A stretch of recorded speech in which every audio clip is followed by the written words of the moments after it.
আসসালামু আলাইকুম ভিউয়ার্স।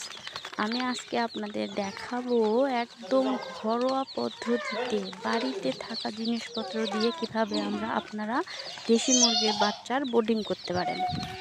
দেখুন ভিউয়ার্স, একদম সহজ পদ্ধতিতে ১০০টা মুরগির বাচ্চার বোর্ডিং করছি। একদম সহজ পদ্ধতিতে একটা জিনিস দিয়ে একদম সহজ পদ্ধতিতে ১০০টা বাচ্চার বোর্ডিং আপনারা এরকম করে নিজে বাড়িতে যাদের যারা প্রথম খামার শুরু করছেন তারা এরকমভাবে বোর্ডিং করে বাচ্চাগুলো ভালো রাখতে পারেন, তাপ দিতে পারেন।